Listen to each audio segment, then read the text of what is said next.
নেপালের দেবভূমি দর্শন করার পর আজ আমরা জনকপুরের হোটেল থেকে বেরিয়ে পড়লাম ফেরার উদ্দেশ্যে। হোটেল থেকে বেরিয়ে আমরা একটা টোটোতে চড়ে জনকপুর ধাম স্টেশনে এসে পৌঁছলাম। আমাদের গন্তব্যস্থল জয়নগর।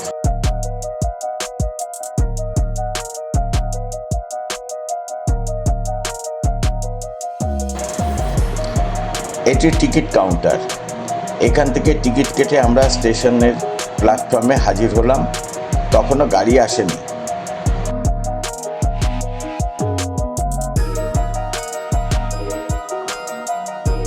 ভারতের জয়নগর স্টেশন থেকে জনকপুর ধামে আসার এইটি একমাত্র রেলপথ। এই রেল প্রকল্পটি ভারত নেপালকে উপহার স্বরূপ দিয়েছিল।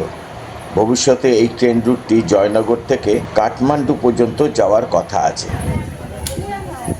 হলো জনকপুর ধাম স্টেশন। আমরা এখন জয়নগর স্টেশনে যাওয়ার জন্য ট্রেনে উঠেছি। জানকী ধাম স্টেশন থেকে ট্রেন ছাড়বে। এইগুলো এমু ট্রেন। এই ট্রেন এখান থেকে 10-12টা স্টেশন ক্রস করে তারপরে পৌঁছবে জয়নগর। আমরা জয়নগরে আজকে নাইটটা স্টে করব।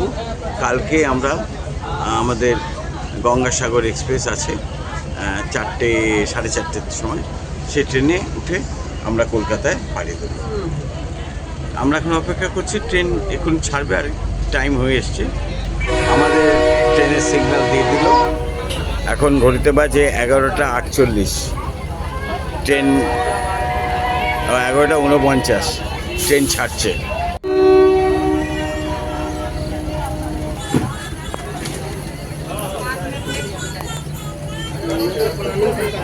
আমাদের ট্রেন ছেড়ে দিল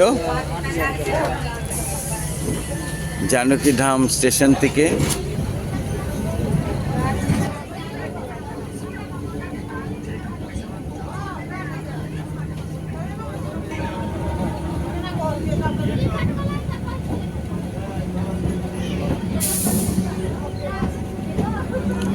এই হচ্ছে ইঞ্জিনটি। এটা হচ্ছে সর্বপ্রথম নেপালে এই ইঞ্জিনটি ব্যবহার করা হয়েছিল। এখানে এসছেন টিকিট কালেক্টর। তো আমরা এখন টিকিট দেখাবো তাকে।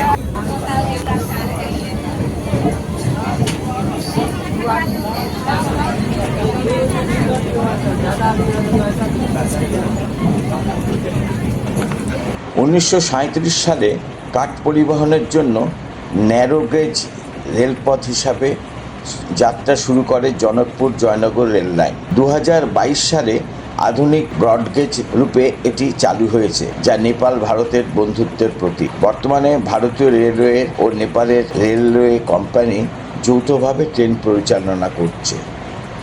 এই লাইন দিয়ে প্রতিদিন যাত্রীবাহী ট্রেন চালানো হয়, যা নেপাল ভারতের সীমান্ত বাণিজ্য সাংস্কৃতিক সূত্রকে আরও শক্তিশালী করছে।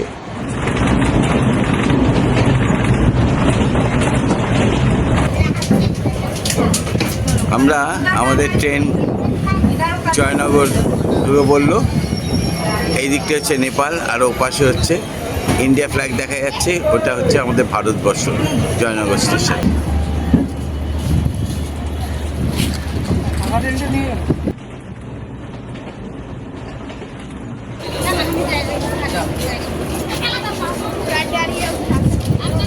আমরা জয়নগর স্টেশনে এসে পৌঁছে গেলাম।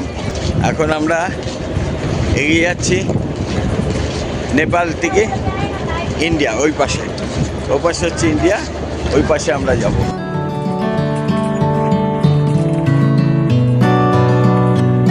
জয়নগর স্টেশন থেকে আমরা বেরোলাম।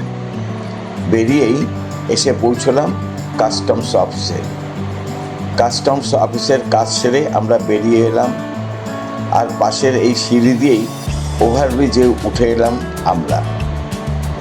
ওই দেখা যাচ্ছে নেপালের প্রবেশের কাস্টমস অফিস, আর এদিকে রয়েছে ভারতের শেষ সীমানার আন্তর্জাতিক রেল স্টেশন জয়নগর।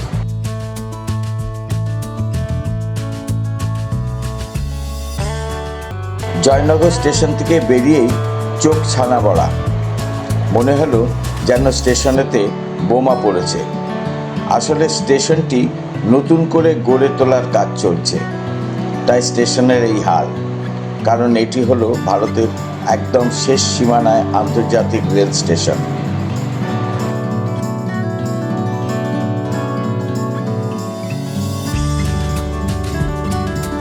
আমরা স্টেশন থেকে ধীরে ধীরে বেরিয়ে এলাম একদম রেল বাজারের কাছে।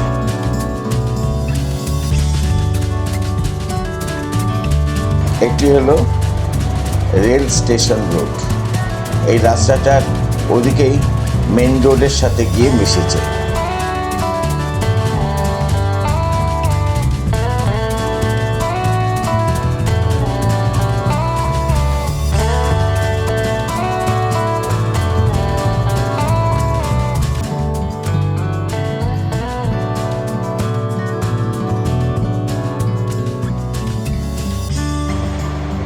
আমরা এই জয়নগর স্টেশন রোড ধরে আস্তে আস্তে এগিয়ে চললাম, কেননা সামনেই রয়েছে আমাদের হোটেল।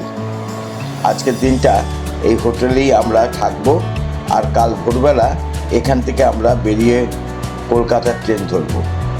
আজকের মতন এখানে ইতি টানছি, দেখা হবে কাল সকালে।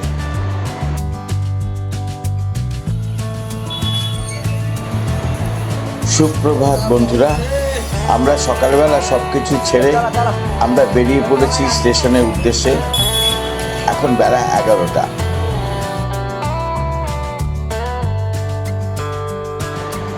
তাড়াতাড়ি হোটেল ছেড়ে দিতে হয়েছে আমাদের। প্রায় 4 ঘন্টা আমাদের কাটাতে হবে স্টেশনে। আমাদের টিকিট এসি 2 টায়ারে, তাই স্টেশনের এসি ওয়েটিং রুমের খোঁজ করলাম, কিন্তু কপাল খারাপ, সেটাও ভেঙে ফেলা হয়েছে। অগত্যা আমাদের প্ল্যাটফর্মেই স্থান হলো।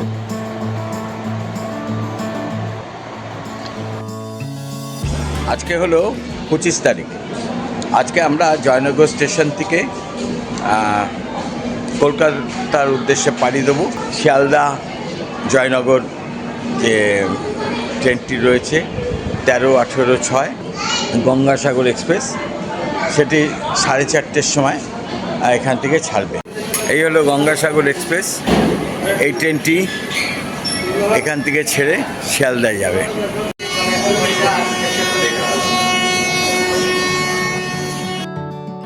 এসি 2 টায়ারের দরজা এখনো খোলেনি, তাই ভাবলাম সামনেই এসি 3 টায়ারের কামরাটা, এর দরজাটা দেখলাম হ্যাঁ খুলেই গেল, তাই ভেতর ঢুকে পড়লাম।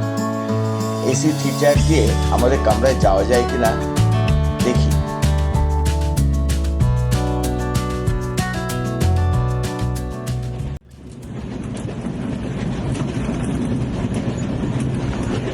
নির্দিষ্ট সময়ে আমাদের ট্রেনটি ছেড়ে দিল। জয়নগরকে বাই বাই। আমার নেপালের দেবদর্শন সিরিজ আপনারা যারা দেখছেন তাদের কেমন লাগছে অবশ্যই কমেন্ট করে জানাতে ভুলবেন না। যদি কিছু এই ভ্রমণ সম্বন্ধে জানতে চান লিখবেন, আমি উত্তর দেব। ট্রেন ঊর্ধ্ব গতিতে ছুটে চলল। সামনেই দেখলাম মধুবনী স্টেশন। সেটা ক্রস করে গেল।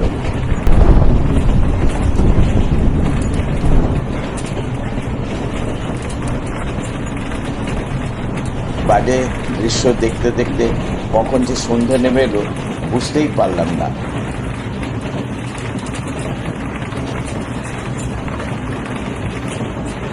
রাতের আধার কেটে আমাদের ট্রেন নদী পেরিয়ে চলেছে। বাইরের দৃশ্য দেখতে দেখতে ঘুমিয়ে পড়েছিলাম।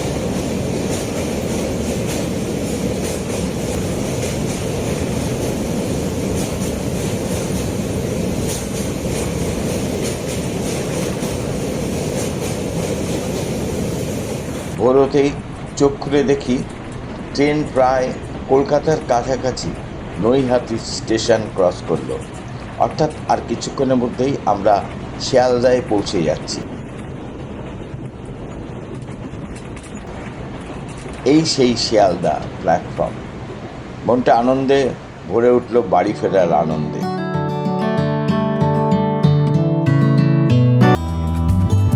আমি প্রবীর দাস। আমি ঘুরছি নানা জায়গাতে আর ভিডিও তুলে আমার এই চ্যানেলে আপনাদের জন্য আপলোড করছি। যদি ভালো লেগে থাকে অবশ্যই সাবস্ক্রাইব করবেন। আজ এই পর্যন্তই, আবার আসছি খুব তাড়াতাড়ি অন্য গল্প নিয়ে। ভালো থাকবেন, দেখা হবে অন্য এপিসোডে।